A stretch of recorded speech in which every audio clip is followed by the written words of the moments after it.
Bonjour à tous et bienvenue sur la page formation en électricité présentée par Nicolas Grenard. Aujourd'hui, nous allons parler de la loi d'Ohm et j'ai décidé pour ça de vous faire un webinaire pour vous expliquer qu'est-ce que la loi d'Ohm et comment l'utiliser. Vous allez voir à la suite de cette vidéo, la loi d'Ohm pour vous sera une chose facile à se souvenir, à utiliser.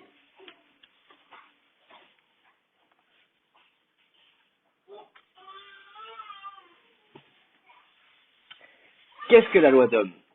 La loi d'Ohm n'est pas la loi des hommes ou la loi des femmes. La loi d'Ohm est une loi qu'on utilise en électricité pour effectuer des calculs.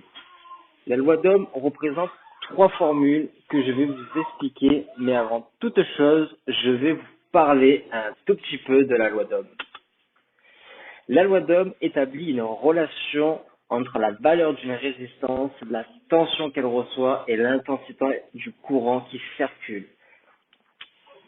On pourra donc noter que U, c'est la tension au bord de la résistance. I, l'intensité du courant qui circule à travers la résistance. Et R, la valeur de la résistance.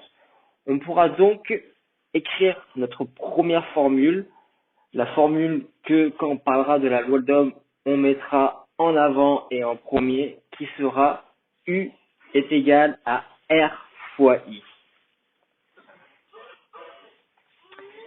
Pensez à cette petite anecdote. Cette anecdote, c'est un de mes professeurs qui nous l'a raconté, lors de nos premiers cours en électricité, en essai-mesure.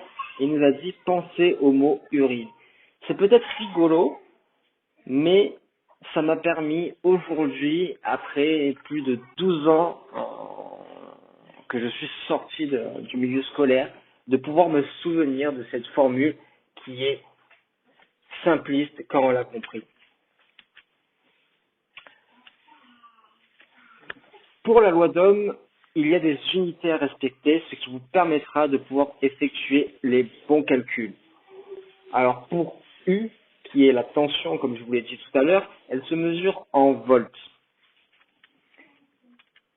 R, la résistance, se mesure en ohms et I, l'intensité, se mesure en ampères. Peut-être avez-vous déjà vu ce triangle, peut-être ce triangle vous dit quelque chose.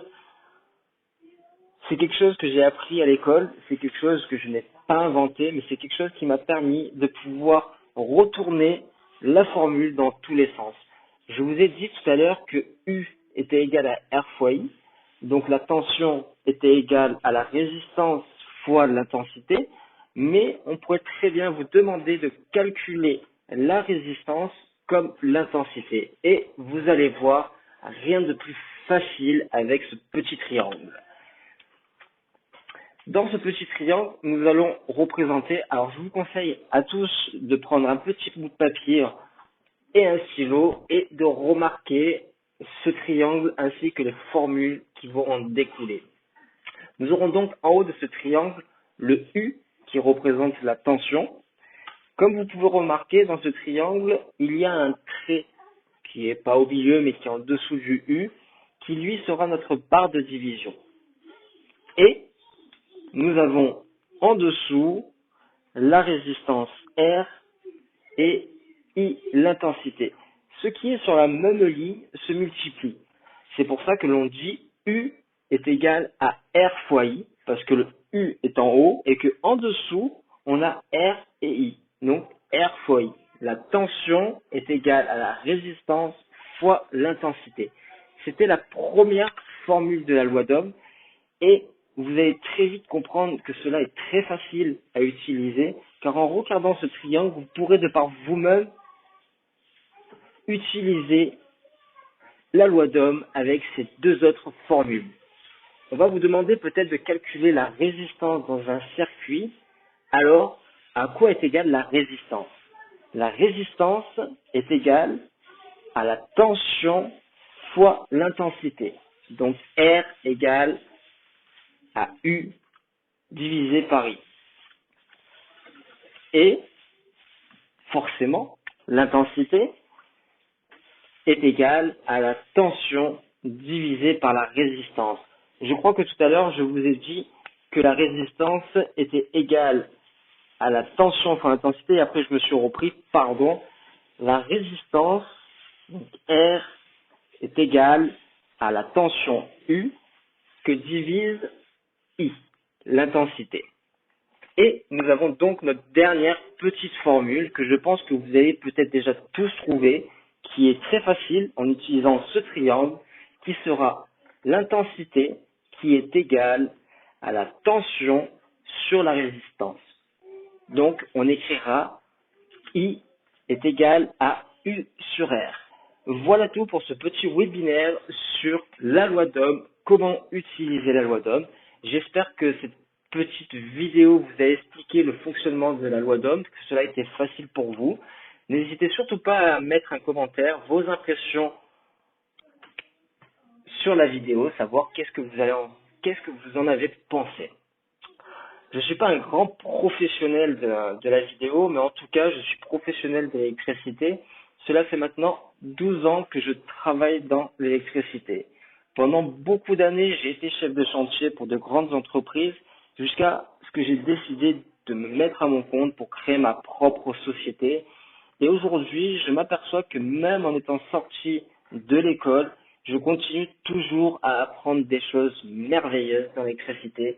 Et c'est pour ça que j'ai décidé de partager mon savoir avec vous. En tout cas, j'espère que cette vidéo a été bien explicative, que vous avez bien compris le fonctionnement de la loi d'Ohm. Et pour faire un petit résumé, donc on va reprendre vite fait avant de vous laisser. Donc on avait dit que U, c'était la tension qu'on mesurait en volts, R, la résistance qui se mesure en ohms, et I, l'intensité qui se mesure en ampères. Ce qui nous fera nos trois formules qu'on peut prendre par rapport à ce triangle. Donc U est égal à R fois I, R est égal à U sur I, et I est égal à U sur R. Je vous conseille à tous de profiter de ces quelques instants. Je vais vous laisser un petit peu la vidéo pour que vous puissiez recopier ce triangle. Surtout, remarquez-le bien sur un bout de papier, sur un cahier. Vous allez voir que ça va vous servir tout au long de votre vie. J'ai été ravi de vous faire cette petite vidéo. Passez une très bonne après-midi et à bientôt.